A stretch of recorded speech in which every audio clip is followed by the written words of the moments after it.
గృహ కార్మికులను ప్రభుత్వం ఆదుకోవాలని గృహ కార్మిక సంక్షేమ సంఘం డిమాండ్ చేసింది. ప్రపంచ గృహ కార్మికుల దినోత్సవం సందర్భంగా గృహ కార్మిక సంక్షేమ సంఘం ఆధ్వర్యంలో కార్మికులు ర్యాలీ నిర్వహించారు. గృహ కార్మికులు కూడా కార్మికుల వలె అన్ని రకాల ప్రభుత్వ రాయితీలు అందించాలని, వారానికి ఒకరోజు సెలవు ఇవ్వాలని కోరారు. అలాగే ప్రభుత్వము ఆటో కార్మికులకు 10,000 రూపాయలు, చేనేత కార్మికులకు 25,000 రూపాయలు, టైలర్లకు 10,000 రూపాయలు ఇచ్చి ఆదుకుంటుందని, అలాగే గృహాలలో పనిచేస్తున్న మహిళలకు కూడా ఒక సంక్షేమ పథకాన్ని ప్రవేశపెట్టి డబ్బులు అందజేయాలని డిమాండ్ చేశారు.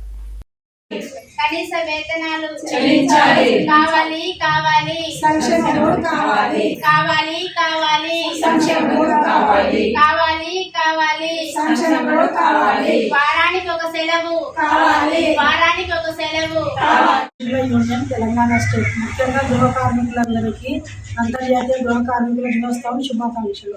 ఇంటర్నేషనల్ డొమెస్టిక్ వర్కర్స్ డే సందర్భంగా పని మనిషిగా కాకుండా గృహ కార్మికులకు కార్మికులుగా ప్రభుత్వం గుర్తించాలి. గృహ కార్మికుల యొక్క డిమాండ్స్: తెలంగాణ గృహ కార్మికుల కోసం సమగ్ర చట్టాన్ని రూపొందించాలి. గృహ కార్మికులకు ఇందిరమ్మ ఇళ్ల పథకం కింద సొంత ఇళ్లు ప్రకటించాలి. సామాజిక సంక్షేమ బోర్డుతో పాటు భద్రతతో పాటు ఈఎస్ఐ కూడా కల్పించాలి. వారానికి ఒక సెలవు ప్రభుత్వం ప్రకటించాలి. కనీస వేతనాలు చెల్లించాలి. ILO కన్వెన్షన్ 189ను ఆమోదించాలి. వారానికి ఒక సెలవు ఇవ్వమని అడిగితే గృహ కార్మికులు యజమానులు మీకెందుకు సెలవు అది అని చెప్పేసి అంటున్నారు. అలా కాకుండా గృహ కార్మికులు కూడా కార్మికులే, వాళ్ళు మనుషులే, వాళ్ళని మనుషులాగా గుర్తించి వాళ్ళకు కనీసం ఒక వారానికి ఒక సెలవు కాకుండా 15 రోజులకు ఒక సెలవు ప్రకటించాలి.